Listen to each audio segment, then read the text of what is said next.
오늘 하루도 다들 평안하셨습니까? 어제 이어서 또 뵙게 돼서 반갑습니다. 아시죠? 우리 김석규 장로님이 음성 지구에서 부르면 언제든지 와야 한다고 제가 대답했는데, 저는 김 장로님을 통해 부르시면 제가 올 수밖에 없는 처지인 걸 딸 키워서 그 집 딸로 보내놨기 때문에 저는 목이 메였습니다. 네, 아주 참 반갑죠. 어제 새 천사의 기별은 요한계시록 14장 6절에서 전체 서론으로 영원한 복음이다, 그렇게 설명하고 있는 내용을 살펴봤습니다. 근데 그 복음을 전하는 주체를 본문 자체가 천사라고 정의하고 있죠.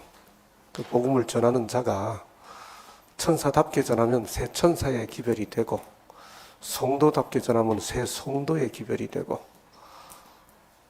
사람답게 전하면 새 사람의 기별이 되고, 인간처럼 전하면 새 인간의 기별이 되죠. 복음 되려면 세 가지 조건이 충족돼야 합니다. 먼저 그 내용이 복돼야 됩니다. 근데 그걸 전하는 사람이 복돼야 합니다. 예컨대 똑같이 사랑한다는 말인데도 사랑해 이렇게 하는 말하고 사랑해 이렇게 하면 내용은 똑같이 사랑한다는데 의미가 전혀 달라지죠. 그래서 복음이 복음되려면 내용이 복돼야 하고, 전하는 자가 복되게 전해야 하고, 듣는 사람을 복되게 만들어야 이제 복음이 되죠. 오늘은 14장 7절을 살펴보겠습니다. 이제 천사가 직접 천사가 직접 하는 말이 7절에서부터 시작이 되죠. 그가 큰 음성으로 이르되 하나님을 두려워하며 그에게 영광을 돌리라. 이는 그의 심판의 시간이 이르렀음이니 하늘과 땅과 바다와 물들의 근원을 만드신 이를 경배하라 하더라. 이게 첫 번째 등장한 천사가 직접 자기 목소리로 말하는 소위 첫째 천사의 기별입니다. 계시록 14장 6절은 모든 천사 기별의 총론 혹은 서론이고, 첫째 천사가 전하는 기별은 7절입니다. 그가 큰 음성으로 이르되 하고 하는 말이 하나님을 두려워하며 그에게 영광을 돌리라. 이게 첫 마디 말씀이고, 그 다음에 이는 하고 이유가 나오죠. 그의 심판의 시간이 이르렀습니다.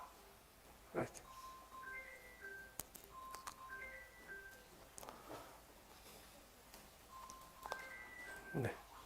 그 다음 하늘과 땅과 바다와 물들의 근원을 만드신 이를 경배하라. 이 첫째 천사의 기별의 두 번째 기별은 내일 제가 말씀을 드리도록 하겠습니다.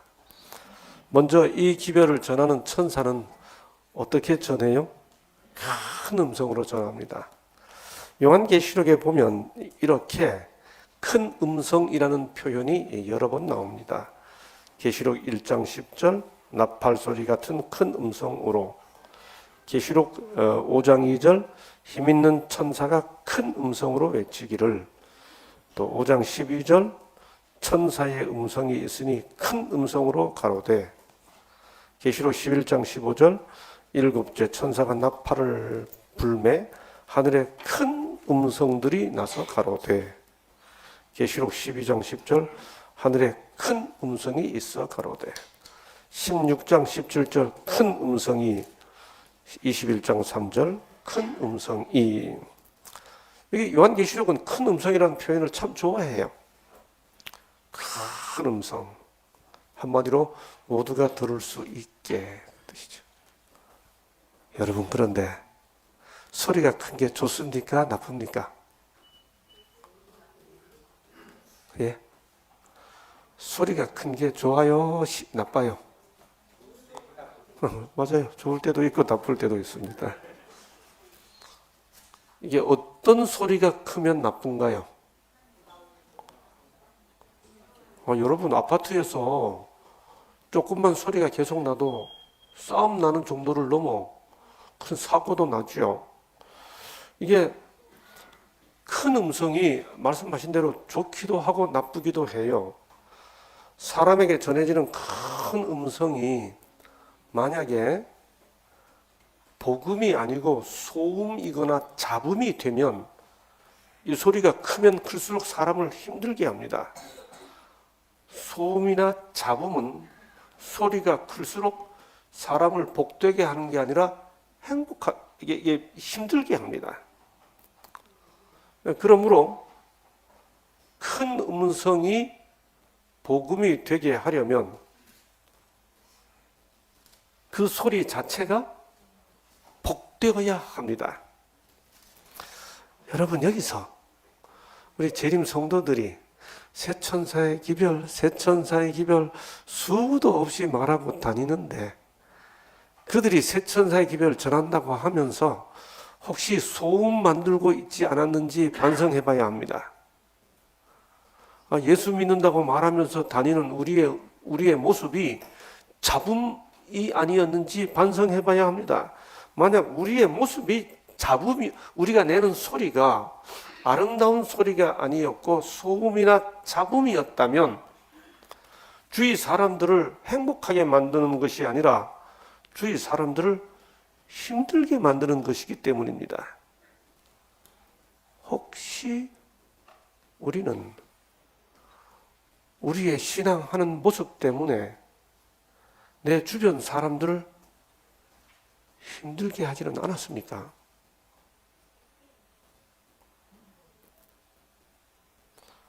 제가 대학생 때 한 번은 45분 버스를 타고 시내 나갔다가 대학으로 돌아오고 있었습니다. 그 시절은 다 만원 버스 시절이니까 안내양들이 다 버스에 사람들 짐처럼 태우던 시절이잖아요. 안내양들이 힘이 셌어요. 그래서 문 잡고 배로 막 손님들을, 승객들을 안으로 막 밀어넣고 이제 그러던 시절이잖아요. 그렇게 짐짝처럼 버스 칸으로 밀려가는데 아주 그 만원 버스가 가다가 묵동쯤에서 차가 서서 몇 사람 내리고 몇몇 아주머니들이 탔는데 그 아주머니들이 무슨 함지박도 들고 이렇게 뭐 장을 본 여러 그릇들을 들고 짐을 들고 만원 버스에 타니까 손님들이 짜증스러워지고 안내양도 힘들어졌어요.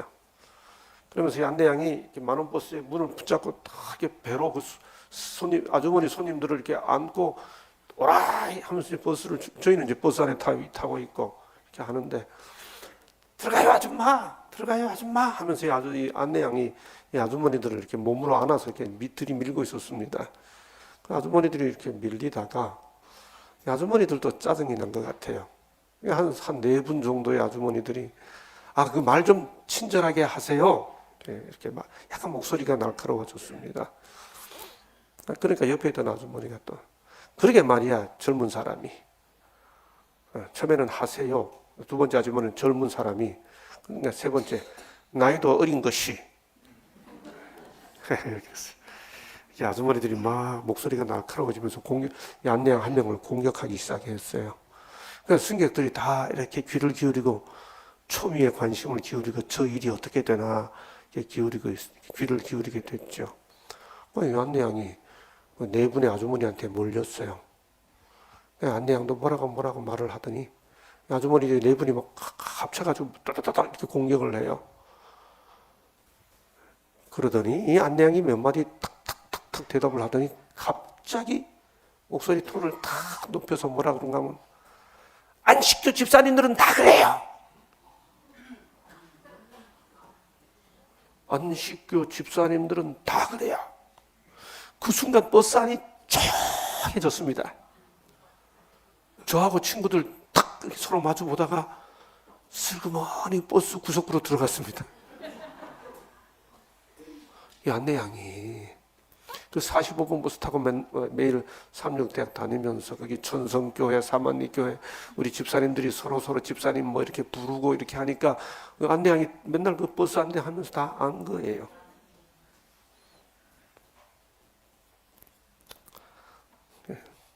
소음을 낸 거죠. 잡음 낸 거죠. 여러분, 복음 되게 하려면 우리의 믿는 바를 상대방 기분 나쁘게 해가면서 막 예언의 구절 찾아가면서 뭐 성경절 갖다 들이대면서 오란니 그런데 탁탁 들이대고 사람 기분 나쁘게 만들고 그렇게 하면 그게 복음 되겠습니까? 정말 제가 봐도 같이 살기 어려운 분들이 좀 있어요. 남 기분 나쁘게 하는 은사를 받은 분들이 있는 것 같아요. 어쩌면 그렇게 말하는지.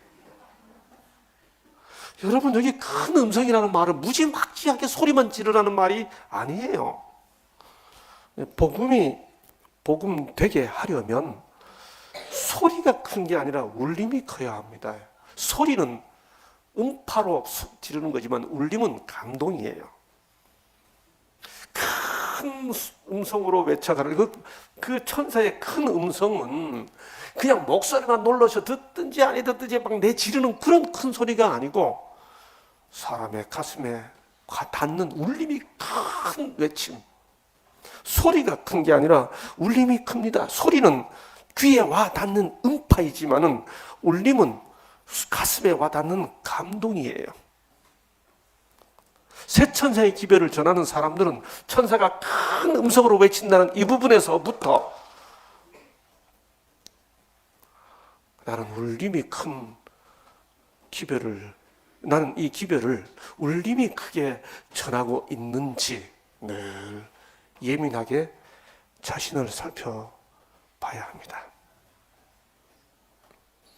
절대로 무례해서 안 됩니다.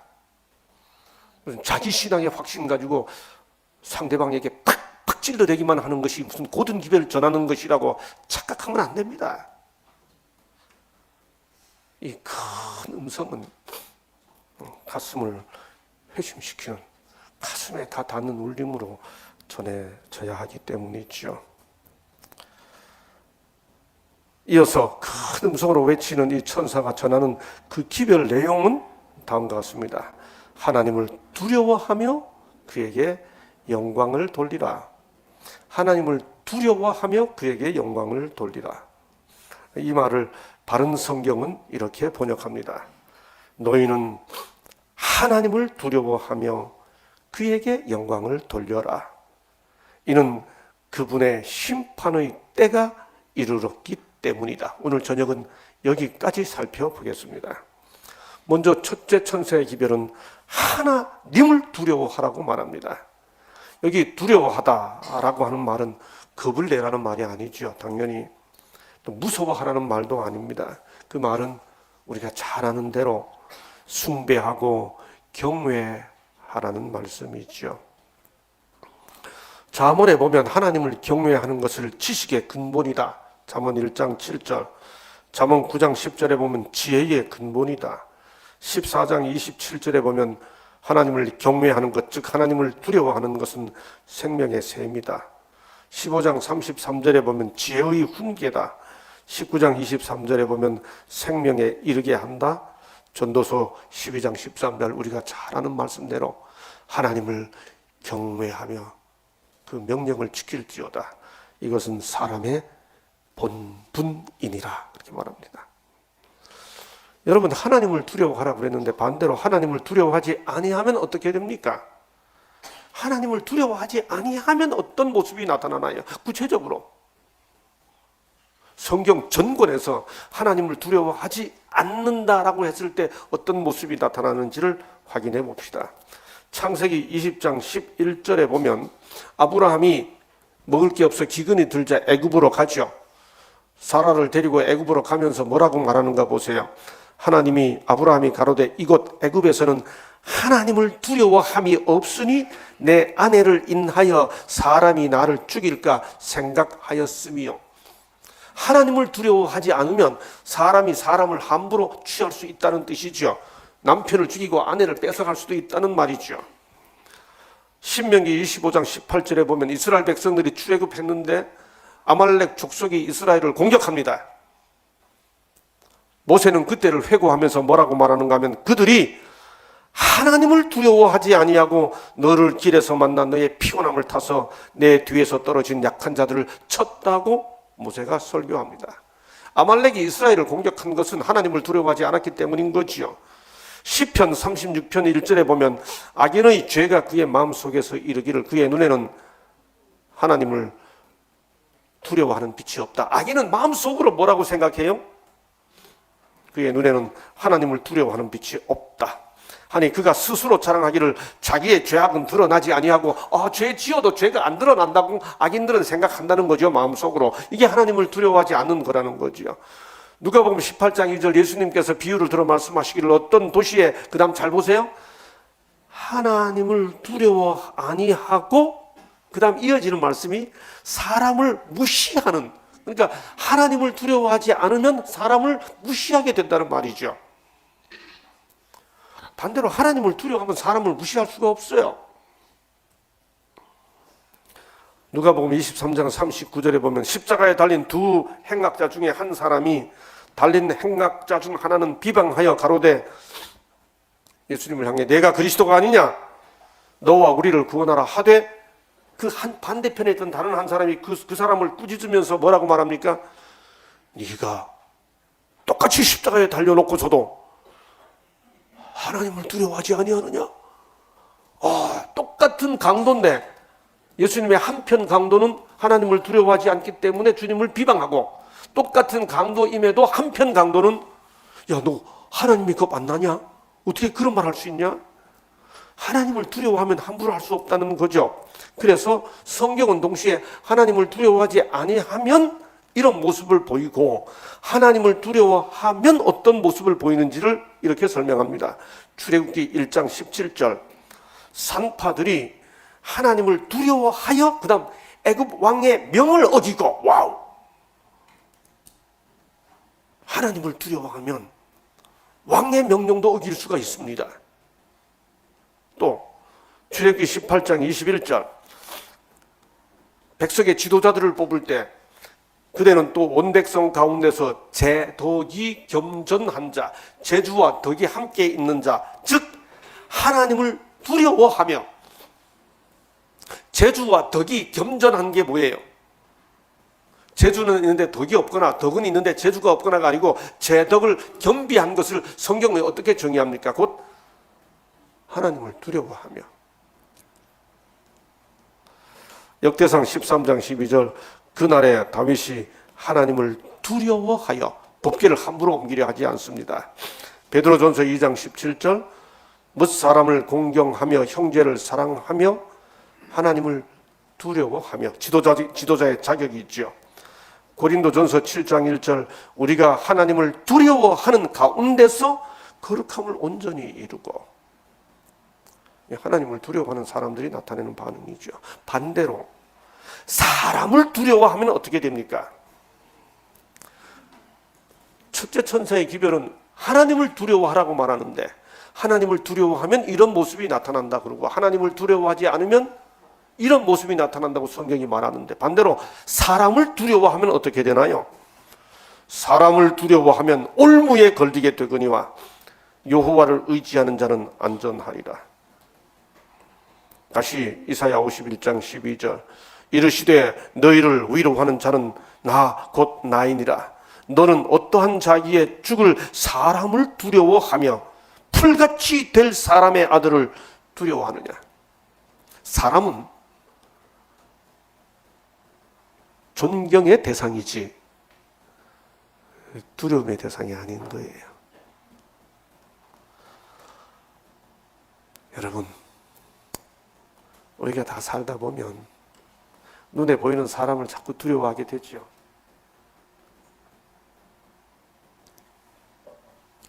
근데 하나님을 두려워하는 삶을 사는 사람들은 지금 우리가 성경에서 기록으로 다 확인해 본 것처럼 하나님을 두려워하면 사람을 두려워하지 않고 사람을 두려워하면 하나님을 무시해요.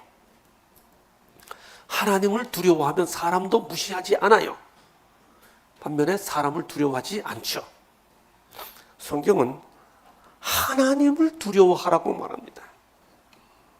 그러면서 그에게 영광을 돌리라고 말하죠. 여러분, 우리는 너무나 자주 인간에게 영광을 돌립니다. 저는 평생 재림교회에서 주님을 섬기고 재림교회 목회자로서 살아오고 성경선생으로 살아오면서 우리 교회의 목회 제도에 대해 참 이제 은퇴까지 하고 난 다음 생각해 볼수록 너무 좋아요. 제가 우리 교우님들께 종종 그렇게 말합니다. 재림교회는 목사를, 목회직에 대한 소명을 교회가 불렀다고 내가 목사를 나서는 교회가 아니다.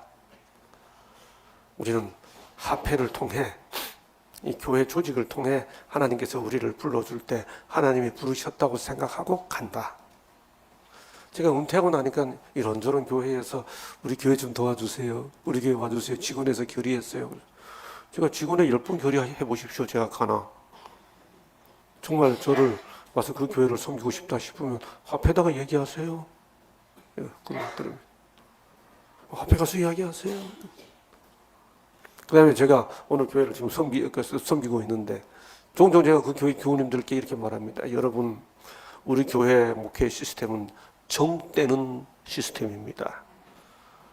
아무리 목사님을 좋더라도 그 목사님을 계시는 동안에, 합회를 통해 그 교회를 섬기도록 하는 동안에 존경할 수는 있습니다. 그러나 그 목사만이 내게 구원을 줄 수 있다고 생각하며 합회를 통해 다른 곳으로 전보 발령을 냈는데도 그 목사님 따라가고 이러면 그건 우리 교회, 하나님께서 우리 교회를 준 목회 시스템이 아닙니다. 우리는 사람에게 영광을 돌리는 제도가 아닙니다. 심지어 목회자마저도, 목회 시스템마저도 제가 가끔 그렇게 말합니다.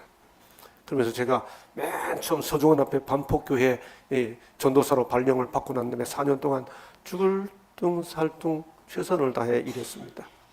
그러고 난 다음 어떤 두 번째 교회로 발령을 받아갔습니다. 그랬더니 한 3주쯤 지났는데 전에 있던 어떤 교회 그 청년이 어느 안식일에 저를 찾아왔어요. 목사님 보고 싶어 왔습니다. 그래, 예배 드리자. 예배 딱 끝난 다음에 자네가 나한테 정말 신앙이 뭔지를 요만큼이라도 배웠다면 다시는 나를 찾지 마. 목사님, 하나님께서 보내주신 목사님 존경하면서 나를 잊어. 제가 지금 생각해봐도, 제가 30살에 그런 말을 했는데 지금 생각해봐도 그때의 제가 기특해요. 멋있다. 말 잘했다. 여러분, 우리는 사람을 존경하고 존중할 수 있어요. 그러나 영광은 절대로 사람에게 돌리면 안 됩니다. 영광을 돌려야 할 대상은 하나님뿐이에요. 여기 영광을 하나님께 돌리지 않았던 한 사람이 성경에 있습니다. 다니엘 5장 23절, 벨사살이여 왕 자신을 하늘의 주제보다 높이며 그의 성전 그릇을 왕 앞으로 가져다가 왕의 귀족들과 왕후들과 후궁들이 다 그것으로 술을 마시고 왕이 또 보지도 듣지도 알지도 못하는 금, 은, 구리, 새와 나무, 돌로 만든 신상들을 찬양하고 도리어 왕의 호흡을 주장하시고 왕의 모든 길을 작정하시는 그 다음 하나님께는 영광을 돌리지 아니한지라. 여러분, 벨사살 왕에게 85살이 넘은 노인 다니엘이 쩌렁쩌렁한 목소리로 그 벨사살 왕에게 바벨론의 마지막 운명을 선고할 때 무슨 말 했습니까? 하나님께 영광 안 돌리고 네가 감히 하늘의 주제보다 자신을 더 높였어. 제가 종종 은퇴하고 나니까 조금 용기가 생겨가지고 이런 말 합니다. 내가 교회 다녀보니까 이 교회 내가 없으면 되나 봐라 생각하는 사람들이 한두 분 보입니다. 제가 한 50년 지내보니까 가끔 그런 분들 보여요. 내가 없으면 이 교회 되나 보라. 걱정 마세요. 됩니다. 여러분, 하나님께서 출애굽을 해야 모세 때문에 출애굽이 생긴 게 아니에요. 하나님께서 출애굽을 하셔야 되기 때문에 모세를 쓰셨어요. 그런데 모세가 자기 역할을 잊어버리고 바위를 명하기만 해야 되는데 두 번 치니까 스탑, 너는 여기까지, 가나안 못 들어가. 모세 때문에 출애굽 생긴 거 아니에요, 여러분. 하나님께서 어떤 일을 하셔야 하니까 모세를 거기까지 쓰셨는데, 모세가 잠깐 착각하고 자기가 하는 줄 알고 내가 물을 내랴, 하나님께서 물을 주시지 무슨 자기가 냅니까? 내가 물을 내랴 하는 순간 스탑, 너는 여기까지, 딱 끝내신 겁니다. 우리는 하나님의 일을 할 때 하나님께서 내게 맡겨주신 기간까지, 거기까지 내게 영광 돌리지 않고 내가 마치 모든 것을 하는 것처럼 생각하지 않고 하나님의 일을 한다는 두려운 마음으로 주의 사업을 섬기는 것뿐이에요. 벨사살 왕은 자기가 바벨론의 모든 것을 가지고 있다고 생각했기 때문에 노인 다니엘이 벨사살을 타서 찾아와서 자신을 하늘의 주제보다 높이며 하나님께는 영광을 돌리지 아니한다. 여러분, 첫째 천사의 기별은 남들에게 전할 게 아니에요. 그 기별을 전하는 우리 자신들에게 깊이 적용하며 생각해 봐야 할 기별입니다. 그렇게 우리가 살아야 하는 기별이에요. 다시 다니엘 4장에 보면 벨사살 왕 전에 느부갓네살 왕이 이렇게 하지요. 12달이 지난 후에 내가 바벨론 왕궁 지붕에서 건일세 나 왕이 말하여 이르되 이 큰 바벨론은 내가 능력과 권세로 건설하여 나의 도성으로 삼고 이것으로 내 위엄의 영광을 나타낸 것이 아니냐 하였더니, 옛날이나 지금이나 권력자들은 백성을 위한다는 말을 해가면서, 나라를 위한다는 말을 해가면서 모두 다 관심은 자기의 권력뿐이에요. 저 쥐약펴락 함부로 하지요. 내 권세, 내 영광, 내 위엄. 느부갓네살이 그렇게 했습니다. 여러분 성경 보신 대로 잘 아시죠? 여기 느부갓네살이 내가 나 왕이 내 능력으로 나의 도성으로 내 위엄의 영광, 우리가 어떤 역할을 맡게 될 때에라도 하나님께서 내게 지금 이 일을 섬기라고 잠시 주셨구나 하는 생각을 잊어버리고 딱 어깨 뒤로 빼면서 내가 참 할 만큼 했네, 이렇게 생각하면서 이렇게 하는 순간 내 위엄의 영광을 나타낸 것이 아니냐 하였더니, 이 말이 아직도 나 왕의 입에 있을 때에 하늘에서 소리가 내려 이르되 느부갓네살 왕아 내게 말하노니 나라의 왕위가 내게서 떠났느니라. 여러분, 이 다니엘 4장의 이 말은 이 시대 대한민국에서 살아가는 우리가 깊이 생각해 볼 상황에 처하게 됐죠. 그러면서 뭐라고 말합니까? 내가 사람에게서 쫓겨나서 들 짐승과 함께 살면서 소처럼 풀을 먹을 것이고, 16절에 보면 짐승의 마음을 받아 32절에 소처럼 풀을 먹을 것이다. 사람이, 얼굴은 사람인데 짐승의 마음을 받게 되는 그 순간이 말 그대로 인면, 사람의 얼굴을 짐승의 심, 마음은 사람인데 얼굴은 사람인데 마음은 짐승이에요. 인면 수심의 존재가 어떤 순간이에요? 여러분, 짐승과 사람의 차이가 뭔가요? 제가 고등학교 2학년 때 담임 선생님이 아침에 조례 시간에, 그때 그 시절에는 다 선생님들이 아침에 꼭 들어오셔가지고 학생 체크하고 조례, 종례라는 거 하지 않았습니까? 어느 날 선생님이 칠판에 아침에 딱 오시더니 한자로 사람인자 5개를 딱 쓰면서 이게 무슨 뜻인지 아냐 그래. 저는 그게 평생 못 잊습니다. 사람인자 5개 딱 써놓고, 사람이라고 다 사람이냐? 사람이 사람다워야 사람이지. 참 멋있는 말, 안 잊어버려지는 말씀이에요. 여러분, 사람이 사람다운 건 뭐예요? 여기 성경에 의하면 사람이 사람답지 못하고 짐승다운 순간은 짐승은 다 먹는 자기 외에는 아무도 모르잖아요. 다 나 하는 순간이지요.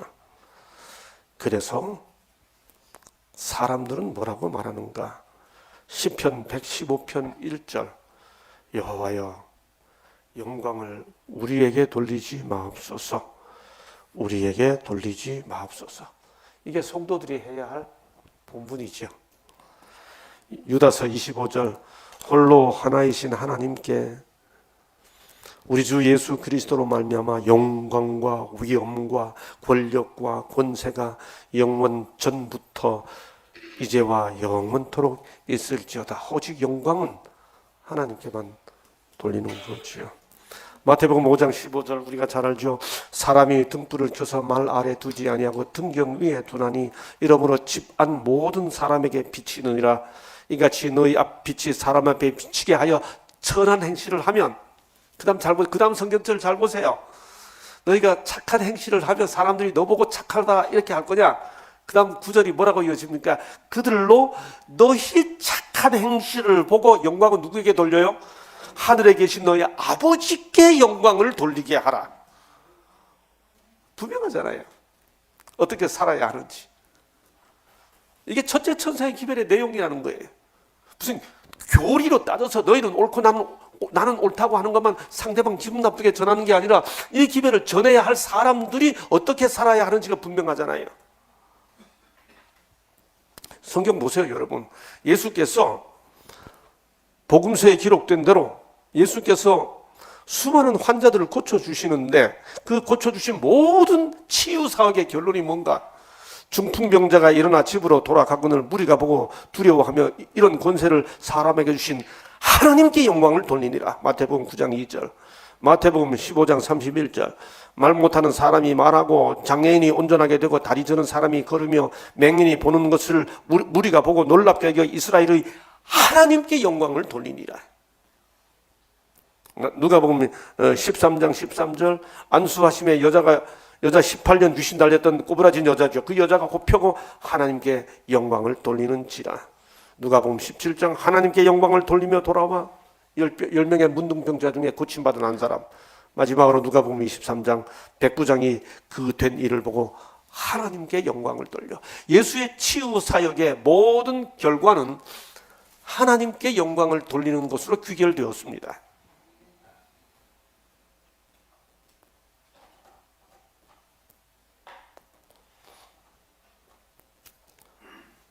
하나님께 영광을 돌리라.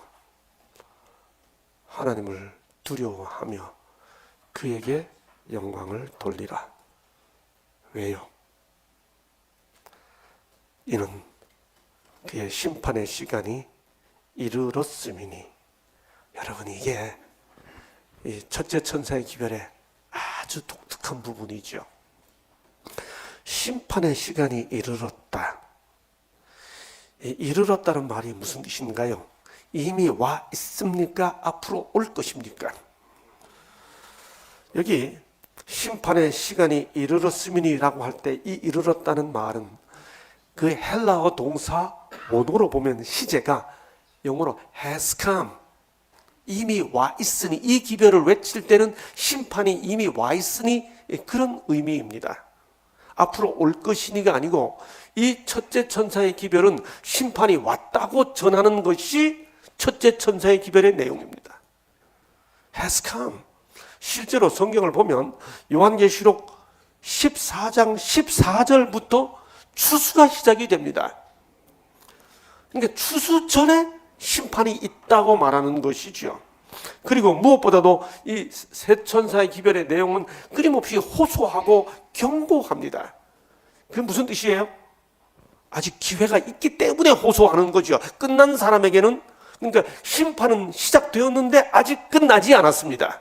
이 동사 자체가 그런 시제를 품고 있죠. 그러므로 여기 첫째 천사의 기별이 전하는 심판의 시간이 이르렀다는 말은 앞으로 올 심판도 아니고 이미 지나간 심판도 아니고 진행되는 심판, 이미 시작됐지만 아직 끝나지 않은 어떤 심판이 있다고 외치는 것을 동사의 시제 자체가 담고 있습니다.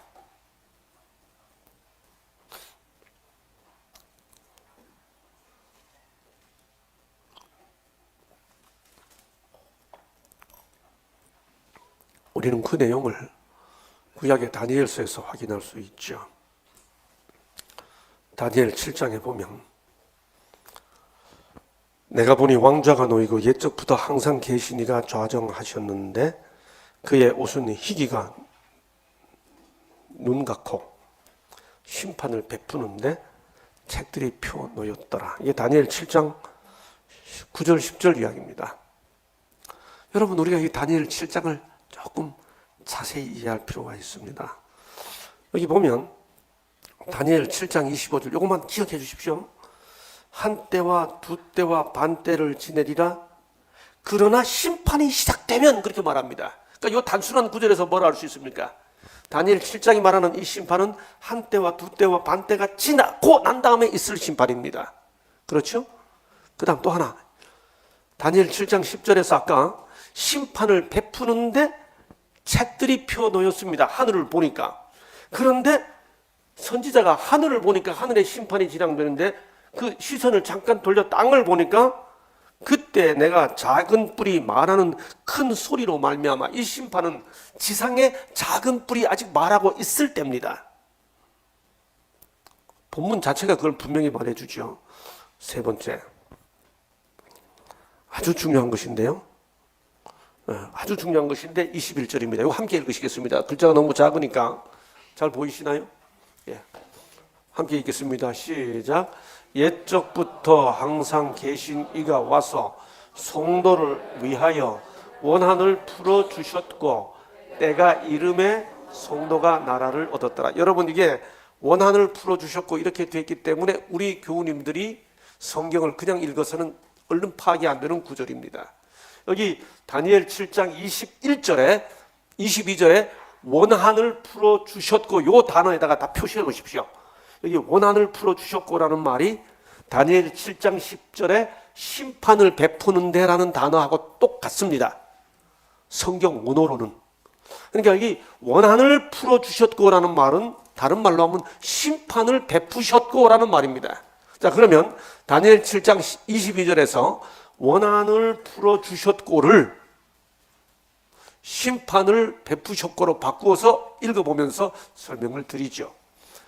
옛적부터 항상 계신 이가 와서 성도를 위하여 심판하셨고, 그 다음 때가 이름에 성도가 나라를 얻었더라. 여러분, 그러면 심판이 먼저예요? 성도가 나라를 얻는 게 먼저예요? 다시 22절 다시. 자, 지금은 다 이해하셔야 할 시간입니다. 지금은 깨달아야 할 시간입니다. 원한을 풀어주셨고는 심판을 베푸셨고예요. 옛적부터 항상 계신 이가 와서 성도를 위하여 심판을 베푸셨고 때가 이름에 성도가 나라를 얻었더라. 심판이 먼저예요? 성도가 나라를 얻는 게 먼저예요? 심판이 먼저죠. 심판하다가 때가 되면 성도가 나라를 얻죠. 성도가 나라를 얻는 것은 주님 재림하실 때입니다. 다니엘 7장 22절은 재림보다 심판이 먼저 있다는 사실을 성경에서 분명히 말하죠. 그런데 저는 이 저녁에 오늘 그 심판의 시기를 말하려고 하는 것이 아니라 이 심판의 성질을 말하려고 합니다. 여러분, 여기 보십시오. 왜 다니엘 7장 22절은 똑같이 심판이라는 단어를 심판하셨고라고 번역하지 않고 원한을 풀어주셨고라고 번역하고 있을까요? 왜 그걸 심판하셨고라고 번역하면 될 텐데 왜 원한을 풀어주셨고라고 번역하고 있나요? 그것도 본문을 보세요. 성도들을 조사하는 심판이에요? 성도들을 위하여 원한을 풀어주셨고라고 되어 있어요. 네? 분명히 뭐라고, 성경 본문 자체가 뭐라고 되어 있어요? 성도들을 반대하여야요? 성도들을 위하여예요? 성도들을 위하여. 그 다음 뭐라고 되어 있어요? 뭘 풀어줘요? 원한을 풀어주셨고. 이거 똑같은 성경절을 쉬운 성경은 뭐라고 풀이해놓고 있는가 하면 하나님의 백성 편을 들어 심판하였다. 그러니 이 심판은 재림 전에 하나님의 백성들의 편을 들어주는 심판이 하늘에서 진행된다는 거지요. 이건 굉장히 중요합니다, 여러분. 재림 전에 있을 심판의 성질이 무엇인지를 알아야 됩니다. 재림 전에 있을 이 심판은 하나님을 두려워하며 그에게 영광을 돌려야 하는데, 이는 재림 전에 심판이 있는데 하나님을 두려워하고 그에게 영광을 돌려야 하는 이유는 하늘에서 하나님의 성도들의 원한을 풀어주는 심판이 성도들을 위하여 진행되고 있기 때문이라는 거지요. 다시 말해, 이 시대에 정말 하나님의 백성들은 한이 많아요. 원한이 많아요. 왜 원한이 많은가? 왜 한이 많은가? 이유는 작은 뿔 때문입니다. 이 시대에 작은 뿔은 독립보다 강합니다. 말로 지극히 높으신 자를 대적합니다. 성도들을 괴롭게 합니다. 성도들로 더불어 싸워 이기려고 합니다. 작은 뿔의 영향력이 압도적입니다. 그래서 압도적인 이 작은 뿔의 영향력 아래 하나님의 백성들이 한이 많아요. 저는 1974년 5월 11일에 처음으로 이 교회에 발을 들여놓았습니다. 그날 중학교 3학년 여름방학 때 어머니께서 시골에 살고 있는 중에 교통사고가, 동생 생일에 강릉으로 시장을 보러 가셨다가 이렇게 들어오시는, 시골 우리 고향으로 집으로 들어오시는 길에 4시간 시외 버스를 타고 오시다가 그 삽당령이라고 하는 고개에서 내려가지고 다시 한 4시간 걸어 들어와야 하는 그 산길을 걸어 들어오시는데, 그 시골 산길로 이렇게 나무하는 산판 한다고 그러죠. 그 산판 트럭이 마침 만나면 동네 사람들 행운이에요. 그래서 마침 그 트럭이 있으니까 그 산판 트럭을 타고 이 동네 사람들이 타고 들어오시는데, 그 트럭 운전수가 요즘 말로 하면 이제 보험도 안 든 음주 운전자였습니다. 높은 꼭대기 이렇게 올라가서 이렇게 하다가 높은 언덕 위에서 이분이 꼬불꼬불한 길에서 커브를 놓치고 그냥 아랫길로 내려 달리는 바람에 언덕에서 트럭이 구르고 동네 사람들이 트럭에서 쏟아졌는데, 그 트럭이 지나가면서 숲을 쳐서 큰 소나무가 서서히 넘어가면서 의식을 잃고 쓰러져 있는 동네 사람들 위로 덮쳐서, 저희 동네 그 아우 어머니는 그 소나무 옹이라고 그러죠. 이렇게 부러진 소나무 옹이가 이마 정중앙으로 이렇게 들어가서 현장에서 돌아가시고, 제가 소식을 듣고 뛰어가 보니 어머니는 그 큰 소나무 그 몸통이 어머니 이렇게 다리를 이렇게 위에 떨어져서 이 다리, 허벅지 다리가 부러진 게 아니라 그 큰 통나무에 파스러져서 이렇게 의식을 잃고 쓰러져 계셨습니다. 저는 그때가 그게 너무 충격이 커서 살다가 힘든 일이 생기고, 어머니가 그 의식을 잃고 있는데 제가 누님과 제 동생, 바로 밑에 동생하고 소식을 듣고 그 시골길을 막 뛰어서 하는데, 제가 맨 먼저 도착했는데 하얀 옷을 입고 길바닥에 쓰러져 계신 어머니가 괜찮아, 상대야, 나는 괜찮아. 그 어머니가 그렇게 하시던 그 모습이 제가 너무 강하게 남아서, 살다가 힘든 일이 있거나 너무 견디기 어려운 일이 있거나 이러면 가끔 혼자 차를 몰고 그 어머니 누워 계시던 현장에 가서 차 안에서 밤새도록 시간을 보내면서 나는 괜찮아, 상대야 나는 괜찮아던 그 어머니 생각하면서 이제 이렇게 이겨내고 그런 시간들을 보냈습니다. 그 어머니가 교통사고 나서 앓으시다가 6개월 만에 돌아가셨어요. 돌아가시고 나니 그게 제 고등학교 입학 시즌하고 거의 맞물렸습니다. 뭐 가난하다 보니까 뭐 농사 조금 짓다가 어머니 무보험, 보험도 없는 자동차에 사고 나니까 뭐 소 2마리 있던 거 팔고 닭 다 팔고 뭐 옥수수 농사 짓던 거 팔아봐야 어머니 병 감당이 안 되죠. 오남매가 최극빈 상황에 몰렸습니다. 그렇게 고등학교 1학년을 겨우 마치고 2학년 때부터는 등교 정지를, 견학 근무됐다고 계속 등교 정지를 받는 그런 상황이 됐어. 또 많이 굶었습니다. 여러분, 진짜 그냥 금식 기도가 아니고요. 먹을 게 없어가지고 한 사흘 나흘 오남매가 한번 굶어봐요. 이게 정신이 하나도 없습니다. 이렇게. 그날 일요일도 한 나흘째 근데 계속 이웃 밭에 있는 걸 할머니가 그 근대를 뜯어서 국 끓여 먹으라고 해서 그때 근대를 정말 많이 먹었는데 저는 지금도 그 근대가 제일 맛있어요. 근데 그게 얼마나 맛있는지 몰라요. 그날도 일요일 아침에 이제 밥을 못 먹어서 힘이 없어가지고 마루에 이렇게 아침을 못 먹고 힘이 없어 이렇게 앉아 있는데 그 집에 세 가구가 같이 모여 살았는데 가운데 이렇게 마중물 벗어 이렇게 하는 펌프 부스터가 있었죠. 근데 이게 그래서 이렇게 옆방에 있는 형이 이렇게 세수를 하다 말고 교회 다니는 형인데 세수를 하다 말고 얼굴에 비눗물 이렇게 빨래 비누로 이렇게 해서 비누를 묻혀놓은 채로 저를 이렇게 쳐다보면서 야 성래야 너 자전거 하이킹 안 갈래? 그래요. 여러분 내가 지금 아침도 못 먹고 힘이 없어 죽겠는데 무슨 자전거 하이킹을 갑니까? 형 무슨 자전거 하이킹?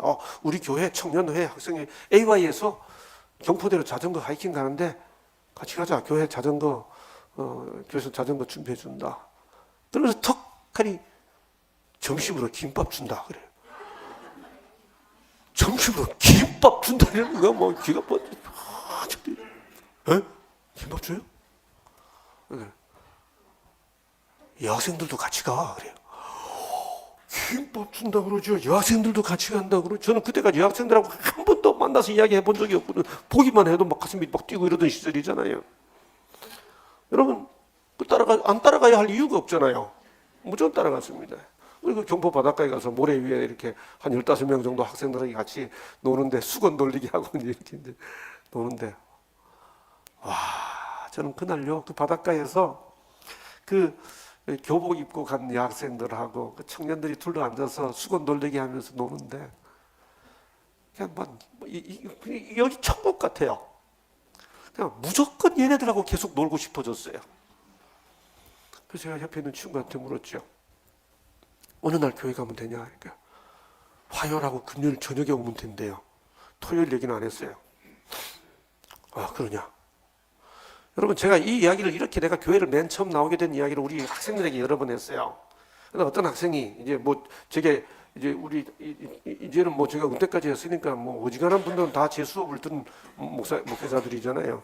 그 중에 한 목회자가 제 제자 목회자가 어느 곳에 가서 전도하면서 여러분이 잘 아는 김상래 목사님이 어떻게 교회 나오시게 된 줄 아십니까? 그분은 음식과 이성에 대한 관심으로 교회에 나왔습니다. 여러분 이야기를 이렇게 하면 이 버전이 완전히 달라집니다. 이 의미가 어떻게 그렇게 전합니까? 그 이야기를 그렇죠? 예, 그렇게 굶었다는 이야기, 배고픈 이야기 다 빼버리고 그렇게 먹는 것을 탐하고 이렇게 이야기하면 안 돼요. 이게 하여튼 그날 갔어요. 그래서 옆에 있는 친구한테 물었어요. 화요일 금요일 날 교회 오면 된다고 그래요. 그때 제가 물었던 친구가 나중에 어느 합회장 했습니다. 그때 거기서 같이 놀던 친구 중에 3명이 합회장 셋이 나왔어요. 그 다음날 월요일 날 학교 갔습니다. 선생님한테 처음으로 얘기했죠. 선생님 저는 화요일 날 야간 수업 못합니다. 그때 다 야간 수업 하던 시절이거든요. 왜? 교회 가야 합니다. 무슨 교회? 무슨 교회? 너 교회 다니니? 무슨 교회? 근데 여러분 제가 무슨 교회인지를 모르겠어요. 그래서 대답해야 돼. 강릉교회입니다. 이렇게 하니까 야 이 사람아 강릉에 있는 교회가 다 강릉교회지 강릉에 있는 무슨 교회냐고. 그래 선생님이. 제가 그래서 퍼뜩 든 생각이 나서 안식일 교회입니다. 안식일? 그 다음에 선생님에게서 나온 말. 제가 우리 교회와 관련하여 맨 처음으로 들은 공식적인 반응. 안식일? 하필이면. 여러분 그게 제가 들은 첫 반응입니다. 하필이면. 그 다음 선생님이 뭐라고 그러는지 아세요?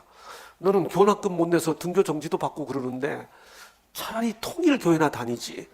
거기서 장학금도 준다는데 그 왜 국기 보고 인사도 안 하는 그런 교회를 다니냐.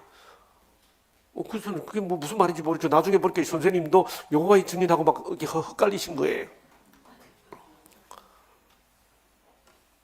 근데 안식일이 뭐냐? 안식일이 뭐냐? 여러분 내가 안식일이 뭔지 어떻게 합니까? 어제 경포 바닷가에 가서 수건 돌리기 하고 온 게 전부인데 제가 안식 그런 다음에 선생님이 그럼 너 그 교회 얼마나 다녔니? 그래요. 얼마나 다니기로니 어제 놀러 갔다 온 게 전부고 지금 월요일 날 학교 왔는데 어제 놀러 갔다 온 게 전부입니다. 이게 대답하면 말이 안 되잖아요. 그래서 거짓말을 했습니다. 1년 동안 다녔습니다. 그날 그렇게 대답하고 난 다음에 그때부터 저는 진짜 화요일 금요일은 칼같이 교회 가서 살았습니다. 교회 생활이 너무 좋은 거예요. 삶은 국수 실컷 먹여주죠. 친구들하고 성경 공부하고 이러는 게 너무, 제가 교회 나온 지 한 달도 안 돼가지고 성경처럼 막 성경 공부 막 빠져들었습니다. 그리고 그 당시 36 중고등학교 성경 교과서를 구해가지고 그 성경 교과서를 거의 다 외우다시피 했습니다. 근데 어느 날 담임 목사님이 학생들을 모아놓고 성경을 가르치면서 다니엘서를 가르쳐요. 다니엘서를 가르치는데 다니엘 7장 뭐 이렇게 가르치다가 한때 두때 반때가 나왔습니다. 한때 두때 반때 이 때는 한 해다. 한 해 두 해 반 해를 합하면 3년 반이다. 3년 반을 날수로 바꿔봐라. 42달이다. 42달을 날수로 바꿔보라. 1260일이다. 그런 다음에 목사님이 민수기 14장 34절, 에스겔 4장 6절 찾아서 읽으라고 그래요. 여러분 그때는 성경 목사님이 말씀하시면 빨리 찾아 먼저 읽는 게 경쟁이었습니다. 막 성경 찾아 제가 읽으니까 천천히 목사님 하루를 1년으로 환산하여 또 천천히 일일이 1년이니라. 성경 예언을 해석할 때는 일일이 1년이야. 그 순간 제 머릿속에서 뭐가 번쩍했습니다.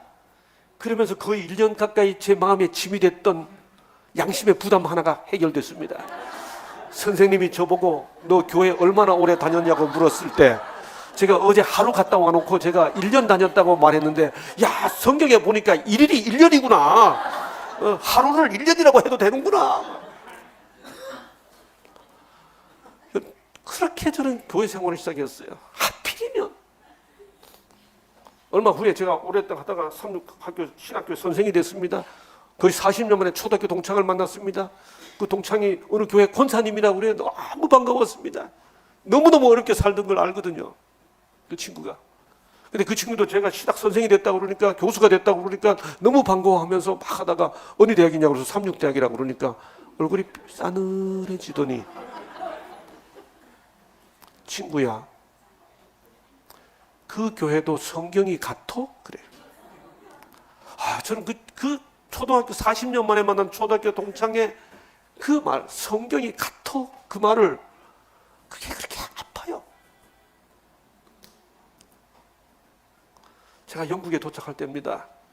영국에서 박사과정을 위해 유학하러 도착했는데 거기 어떤 장로교회 목사님 한 분이 와 있어서 미리 연락을 드리고 저희를 좀 데려가 달라고 그랬습니다. 너무 친절한 분이었습니다. 도착해서 우리 숙소까지 첫날 데려다 줬습니다. 너무 고마워서 목사님 기도 좀 해주세요. 저보다 좀 연하였습니다. 기도를 안 해요. 기도하시죠. 목사님이 선배님이시니까 저희 이제 막 도착했으니까 기도 좀 해주세요. 안 해요. 그래서 할 수 없이 제가 기도했습니다. 기도하니까 이분이 눈을 뜨더니 안식교도 예수 이름으로 기도하네요. 그래. 여러분 안식교가 예수 이름으로 기도 안 하면 누구 이름으로 기도합니까? 왜 이렇게 됐습니까? 하필이면 성경이 같아? 예수 이름으로 기도해? 왜 이렇게 됐어요? 여러분 하나님 백성이 돼요. 진리 따라 산다고 하면서 이런 말 들을 때 가슴이 답답하지요. 거대한 세력이 세상을 지배하고 있습니다. 어느 정도로 이 세력이 큰지 뭐라고 말하는가 하면 누가 이 짐승과 같으냐, 누가 능히 이와 더불어 싸우려 라고 말합니다. 권세를 받아 성도들과 싸워 이기게 되고 라고 말합니다. 세상의 지배 권력은 다른 권력이 있습니다. 근데 이 작은 무리들이 이 거대한 권력, 아무것도 비교할 수 없는 거대 권력이 지배하는 이 세상, 그 거대 권력의 지배를 받는 이 세상을 향해, 나라와 족속과 백성과 방언, 절대 권력이 지배하는 이 세상을 향해 이 작은 무리가 그 똑같은 대상을 향해 하나님을 경배하고 그에게 영광을 돌리라 라는 기별을 전합니다. 얼마나 믿겠습니까? 얼마나 하나님에 치겠습니까? 이럴 때 하나님께서 그 기별을 외치는 자들에게 뭐라고 말합니까? 걱정하지 마. 내가 너희들의 원한을 풀어줄게. 내가 알고 있어. 뭐가 진리인지, 누가 하나님 백성인지 하나님이 다 알아주신다니까. 그게 이미 has come, 이미 시작되었다는 거예요.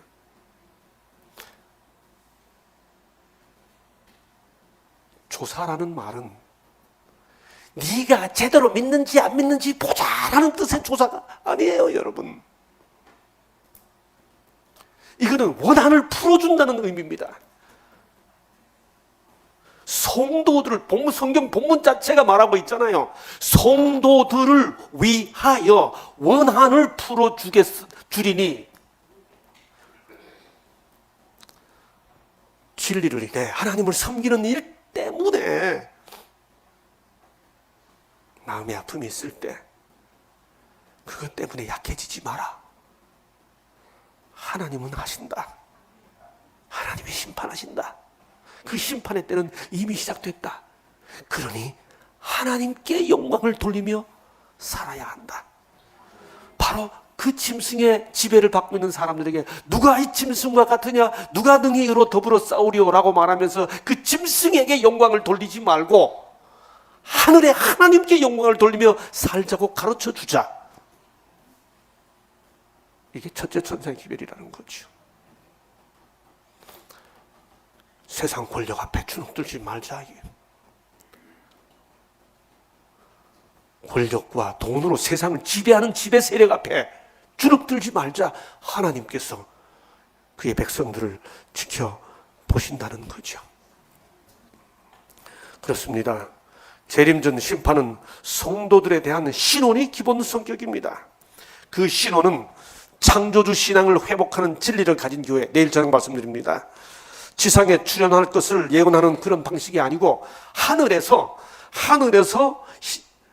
하나님의 심판이 시작된다고 하는 사실을 말해주는 것입니다. 신원이라는 말이 뭐죠, 여러분? 신원이라는 말의 가장 쉬운 풀이가 뭐예요?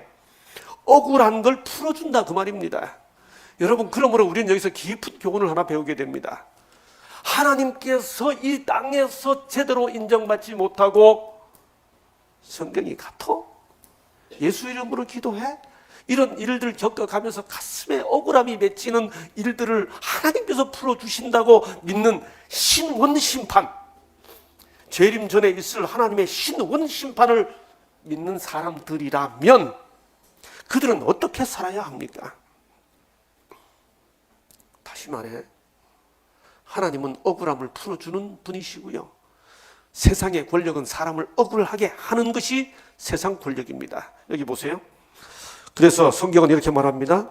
신명기 27장 19절, 객이나 고아나 과부의 송사를 억울하게 하는 자는 저주를 받을 것이라. 잠언 18장 5절, 악인을 두둔하는 것과 재판할 때 의인을 억울하게 하는 것이 선하지 아니하니라. 아모스 5장 12절, 너희의 허물이 많고 죄악이 무거움을 내가 하노라. 너희는 가난한 자를 억울하게 하는 자로다. 우리는 절대로 이 억울한 걸 하나님이 풀어준다고 하는 기별을 전하는 우리야말로 어떻게 살아야 하는가 하면 남을 억울하게 하는 삶은 절대로 살면 안 됩니다. 그 하나님을 전하는 우리가 어떻게 남을 억울하게 할 수 있습니까? 가난한 자, 약한 자. 여러분, 성경에는 목사 대접 잘하라 그런 말 없어요. 성경에는 뭐 하나 있어요? 지극히 작은 자 하나에게 한 것이 곧 내게 한 것이니라. 목회자들, 성직자들 잘 섬겨야죠. 그러나 성경에 있는 말은 예수님 섬기듯이 섬기는 것은 뭐예요? 지극히 작은 자 하나에게 한 것이 곧 내게 한 것이니라. 지극히 작은 자가 누구예요? 소유로 보나 재산으로 보나 뭘로 보나 나보다 낮은 자입니다. 나보다 높은 자 섬기는 건 쉬워요. 학생들이 선생한테 잘하는 거는 내가 학점 줄 때 다 잘합니다. 근데 졸업하면 인사 안 해요. 그때 인사하는 학생이 진짜 학생이에요. 그렇죠? 내게 뭔가 영향을 끼치는 사람이 없을 때, 영향 끼치는 힘이 없을 때 나보다 지극히 작은 자 하나에게 한 것, 나에게 아무런 영향 끼치지 않는 그 사람을 섬기는 것, 그 영향을, 그런 작은 자를 억울하게 하면 또 안 되잖아요. 반대로. 그렇죠? 여러분, 이 이야기는 제가 생략하겠습니다. 여기 익산 약촌 오거리 택시기사 피살 사건이라고 하는데, 여기 박준영이라는 한 재심 전문 변호사를 기억해 주십시오. 이 사람은 익산 약촌 오거리 유례사 사건인데요, 이때 아무 근거 없이 범인으로 체포되었던 한 사람을 재심을 통해 끝내 그 억울함을 풀어줍니다. 하나님은 억울함을 풀어주시죠. 말라기 3장 5절, 내가 심판하러 너에게 임할 것이라. 점치는 자에게와 간음하는 자에게와 품꾼의 삭세에 대하여 억울하게 하며 나그네를 억울하게 하며 나를 경외하지 아니하는 자들에게 속히 증언하리라. 라헬이 말합니다. 하나님이 나의 억울함을 풀어주시려고 아들을 줬다. 그래서 이름을 단이라고 짓습니다. 여호와여, 나의 억울함을 감찰하셨사오니 나를 위하여 신원하시옵소서. 우리 선생들은 학생들 억울하게 하면 안 됩니다. 부모와 교사와 학생에게 보내는 권면에서 선지자는 이렇게 말합니다. 학생들의 과오를 공개하는 것에 관하여 신중을 기해야 할 것이다. 잘못을 공공연하게 드러내는 것은 모든 면에 있어서 과오를 범한 자에게 해로울 뿐만 아니라 학교 자체에도 유익이 되지 못한다. 다른 동료 학생들 앞에서 한 학생에게 창피를 주는 것은 결코 그에게 도움이 되지 못한다. 이런 방법은 아무것도 고치지 못하며 아무것도 바로잡지 못하고 억울하다고 생각하는 상처만 줄 뿐이다.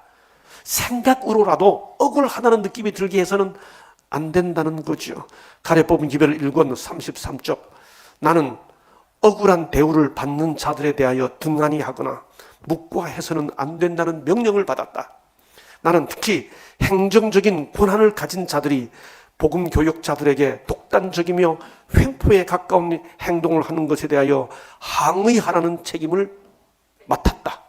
와 여사가 한 말입니다. 우리는 어떤 행정적 책임을 갖게 되었을 때 억울한 사람이 생기지 않도록 최선을 다해야 한다는 거죠. 예, 여기 보면 욥이 왜 이렇게 억울해졌습니까, 여러분? 친구가 찾아와서 욥이 이렇게 고난받을 수밖에 없는 이유에 대해 뭐라고 말하는지 아세요?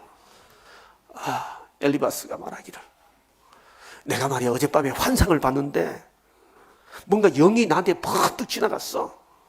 그러면서 그 영이 나한테 말하기를, 사람이 어찌 하나님보다 의롭겠느냐, 사람이 어찌 그 창조하신 이보다 깨끗하겠느냐라고 했어요. 무슨 말이에요? 여러분, 욥이 지금 고난당하는 것은 욥의 죄와 아무 상관이 없죠. 근데 친구들 와서 위로한다고 와가지고, 너 솔직히 말해, 무슨 죄 지었어? 내가 어젯밤에 말이야 계시를 봤는데 뭐가 영이 팍 지나가더니. 여러분, 사람 힘들게 하는데 성령의 은사까지 동원해가면서 말한다니까요. 제가 어느 교회 섬기고 있을 때 그 교회 중요한 여집사님이 어느 안식일에 교회를 못 왔어요. 지금처럼 핸드폰이 있던 시절이 아니니까 어느 집사님이 연락했는데 구태 오지 말라고 그랬대요. 근데 거기 열심히 특심한 분이 한 분 계셨어요. 못 오셨으면 갑시다. 갔습니다. 갔더니 오지 말라고 그랬는데 왜 오셨냐고. 그래서 발을 절어요. 발을 절뚝절뚝 절어요. 집사님 왜 그러세요? 속상해 죽겠어. 그래. 아침에 교회 올려고 딱 나서는데 시집 식구들이 갑자기 들이닥쳤어요. 그러니까 빨리 뭘 해내놓으라고 그런 거예요. 이 집사님이 교회 가야 하는 시간에 갑자기 사람들이 들이닥치니까 얼마나 마음이 불편했어요. 사실 하기 싫은 걸 억지로 뭘 갑자기 음식을 해내라고 그러니까 나가시다가 발을 접질러가지고 발이 꺾인 거예요. 그러니까 그 열심히 특집한 장로님이 장로님이 아니라 분이 옆에 계시다가 툭하니 던지 뭐라 그러는가 하면, 그거 봐요 집사님, 왜 안식일에 교회 안 오고 시장 가니까 하나님이 발목을 부러뜨렸잖아요. 제가 옆에 있는데 막 제가 평생 잊지 못해요. 그 집사님의 충격받는 얼굴 표정. 여러분, 이 집사님은 이미 내가 교회 못 가서 이런 일까지 겪고 나니까 얼마나 마음이 아픈데 거기다 대놓고 하나님이 발목 부러뜨렸다고. 이걸 말이라고 하는 겁니까? 차라리 입 다물고 있는 게 낫지. 그 입 다물라. 이걸 말이라고 하는 거예요, 진짜? 저는 그때 느꼈던 그 분노를, 그 절망하는 집사님의 표정을 제가 잊을 수가 없어요. 이거 사람 억울하게 만드는 지름길이죠. 얼마나 힘들었겠어요, 그 집사님이.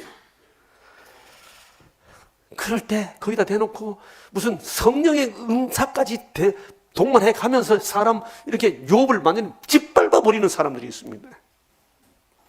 절대로 억울하게 해서는 안 됩니다. 시간이 없어 다 생략하고요. 여러분, 1986년부터 시작된 화성 연쇄 살인 사건 아시죠? 1988년 9월 16일에 8차 사건이 발생합니다. 그 8차 사건의 범인으로 89년 7월 25일 22살 농기계 수리공 윤석열 씨가 저녁을 먹다가 체포 연행됩니다.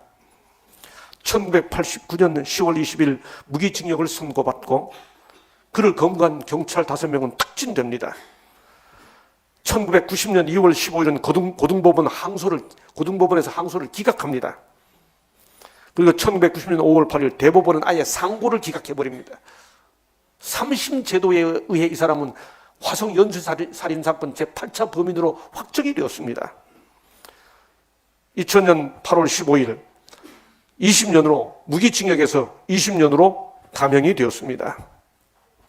2009년 8월 15일 20년 수용 생활을 다 마치고 출소했습니다. 그런데 2019년 출소한 다음에서부터 10년이 지난 2019년 부산 교도소에 수감 중인 진범 이춘재 씨가 자기가 8차 사건의 진범이라고 자백합니다. 2020년 12월 17일 32년 만에 무죄에서 재심을 하게 되고 무죄 선고가 됩니다. 3심 제도가 무슨 의미가 있었습니까, 이 사람에게? 이 얼마나 억울합니까? 인생이 다 날아가지 않았습니까?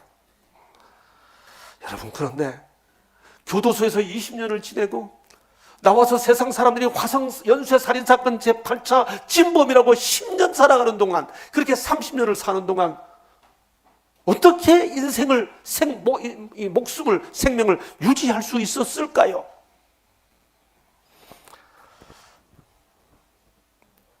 그 사람은 이렇게 말합니다. 윤석열 씨는 진범 이춘재가 잡힌 뒤 지난해 아무튼 주말 본지 2020년 9월 26일자 인터뷰에서 이렇게 말했다. 어떻게 살 수 있었어요?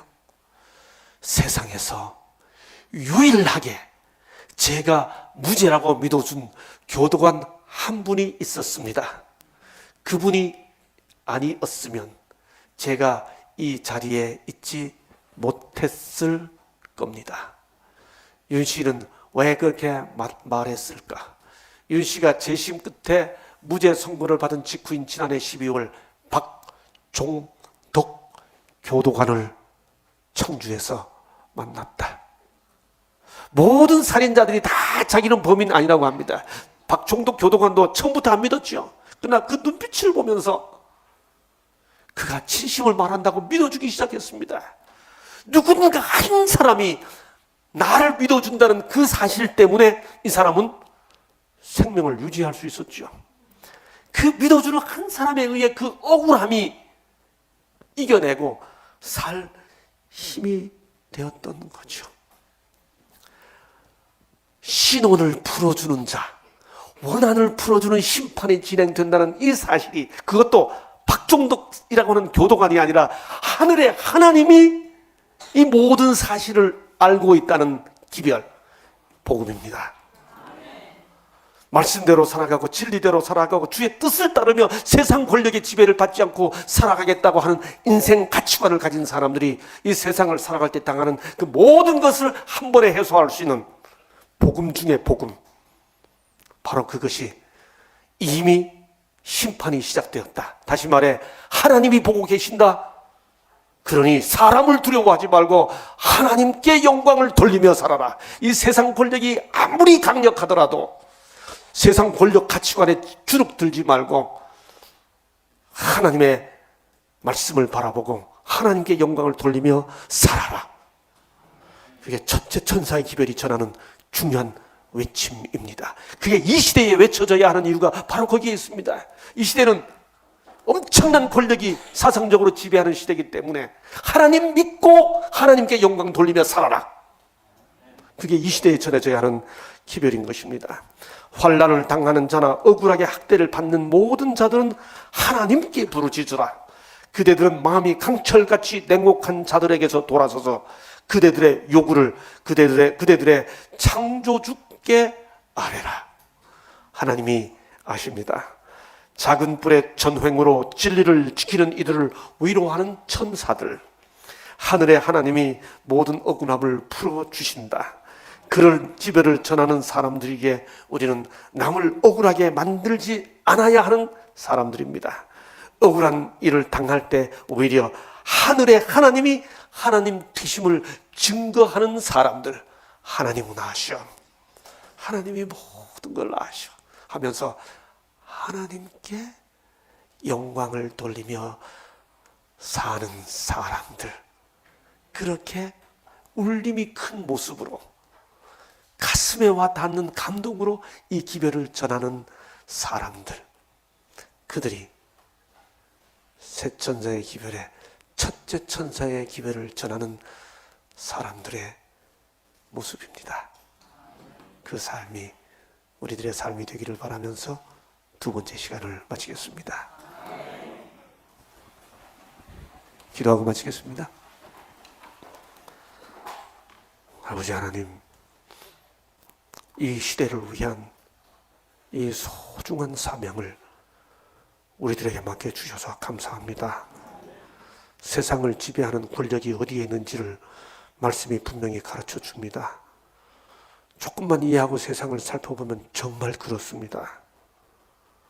정치 권력,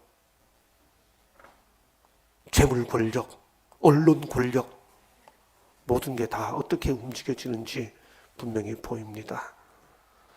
그래서 그 흐름에 따라가 사는 것이 편하게 사는 것처럼 느껴지는 시대입니다. 아버지, 그러나 우리는 말씀을 통해 분명한 다른 가치관, 다른 방향을 가지고 하나님께 영광을 돌리며 그렇게 살겠습니다. 우리와 함께 해 주옵소서. 이 삶을 그렇게 겸손하게, 진지하게, 소박하게, 그러나 정직하게 살아가는 우리들의 삶의 모습으로 소리만 큰 게 아니라 울림이 큰 그런 모습으로 이 기별을 전하며 살아가는 우리 되게 해 주옵소서. 한 해를 마치는 이 연말에 이렇게 말씀으로 다시 우리 모습들을 살피는 은혜로운 거룩한 시간을 구별해 주신 것 감사하고, 이렇게 둘째 날 맞은 이 집회 마치는 날까지 우리 모두를 주님께서 은혜로 지켜주옵시기를 이 집회의 주인 되시는 예수님 이름으로 간절히 기도하옵나이다. 아멘.